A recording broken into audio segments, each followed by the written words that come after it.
Alright guys, this is the wheel, and the wheel is one of these things that you either do it right or you do it wrong, and if you do it wrong, it's really difficult to fix a sketch on a revolve. So I'm going to draw this on the top plane. It honestly doesn't matter where it goes. The thing people forget is you have to draw the center line of the circle, and it's just going to be represented by this arbitrary line out in the middle of nowhere. And the reason that we need this is because this is what everything is measured to and from when we draw the circle. I mean the wheel itself. I am going to draw a shape that looks like this, which if you look at the sectional view of the wheel, it looks just like this, except it's got a bunch of curves. I just cut the curves off. And yes, I do have this weird line out in the middle of nowhere. The first dimension I put in is going to be from the weird line to this. And that is going to be half of the diameter of the middle circle of the wheel. So that's 0.28 divided by 2. So what this represents here is this is the radius of the center hole where the axle peg goes. From here to here is going to be 0.25. From here to here is going to be 0.75. And these dimensions are all on the top picture of the wheel where you see the sectional view. And then finally, this guy here is 1. The width of this is 0.25. And I always make sure to dimension both ends because as you can see here, sometimes they're not even. This part is 0.125, and I can tell that by looking at the drawing, the top drawing where you see the sectional view and it shows 0.125, and then it's on the center line cutting through that little sectioned view. So the next step is to put on the circle. And the circle, if you bring your mouse to this line, you'll get a green dot. That's the center point. Just drag it up to when you get the other green dot. That means it's constrained itself to those lines. There's no need to dimension it because it's now constrained to those two lines that's 0.25 across, which is the diameter of the circle. You do need to trim away this part of it though. Next, I'm going to use 2D fillet to make the curves. And the fillet here is 0.0625. It's teeny tiny. I click this corner, I click that corner, I click this corner, I click that corner.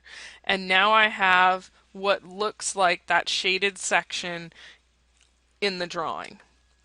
I'm going to finish the sketch and I'm going to revolve. I'm going to pick my profile. I'm going to click my red arrow to pick my axis, and that line that you drew in the middle of nowhere is the revolve axis. What that does is it gives it a hole in the middle. So there is the revolve part of this. Things people mess up, they forget to draw. I'm going to open up the sketch and show you. They forget to draw the arc, or they forget to trim the arc, and then their wheel is kind of flat on the outside. They forget the fillets, and their wheel doesn't have that nice curved look to it on the inside. Or they forget this line, and their wheel is the wrong size, or it has no hole.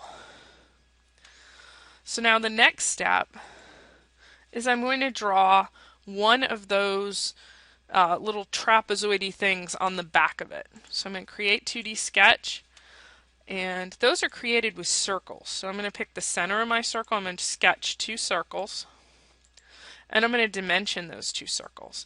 And this is shown in the back view of the wheel, the second drawing at the bottom there. And this one's radius is 0.625 times 2, and the inside guy's radius is 0.375 times 2. Now I need to do the angle parts to get the those spokes. So I'm going to draw a line straight across on the horizontal. Then I'm going to draw another line, making sure I'm going from the center of the circle. I've seen people try and draw them from these circles that they created. That's not going to give you the same effect. Okay, click dimension, click this line, click that line, get an angle measurement, change it to 15 because it tells me that this hole is 15 degrees off the horizontal. And then this guy is 30. I'm going to trim all of this stuff away except this little trapezoid thing here that I want to keep. Okay, I'm going to finish the sketch. I'm going to extrude with a cut, distance all, and now I have a hole, which is what I want.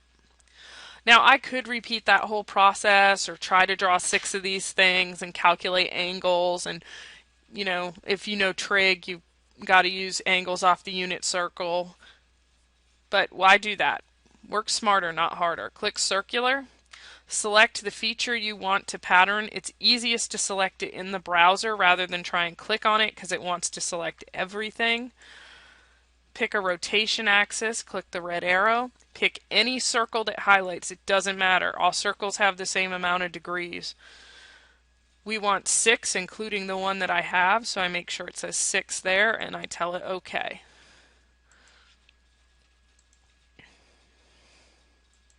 And that's what it should look like. Now the last part of the wheel is the one that people freak out about because it looks weird. You're going to put a sketch on this back part here. This is the front of the wheel, even though my view cube says back. This spot here. And I'm going to draw a circle because I have to draw this peg thing that is how the axle, the linkage arm thing connects. From the center of my circle to the center of this circle needs to be 0.7. The diameter of this circle is 0.25. And yes, it is not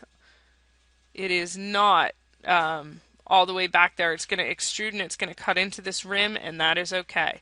Make sure that the center of this circle is in line with this one. And if you want to draw a line and make sure they are, you can do that.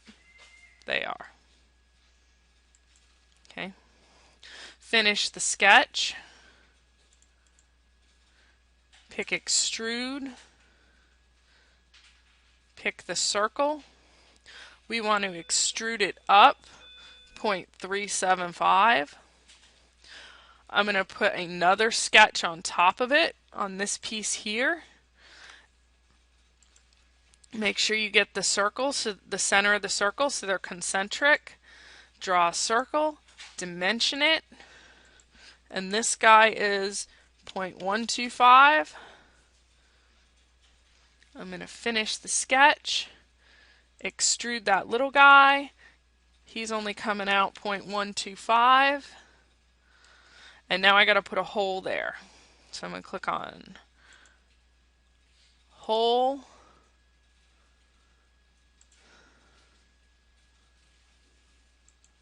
Okay, I'm going to change the placement to concentric, and the diameter here is 0.0625, and it terminates, it has a distance at 0.25.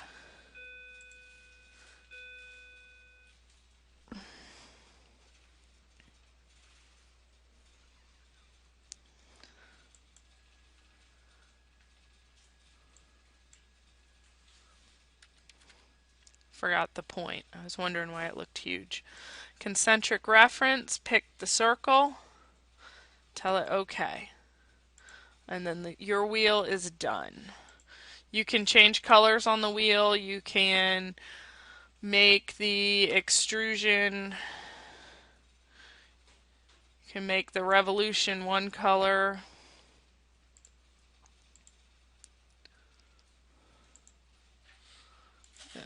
I'm making a Clemson train, so it needs to be smooth, light orange, I guess. Okay.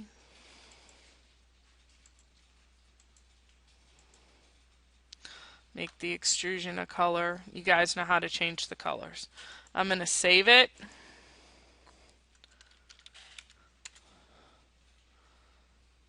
And now I'm done.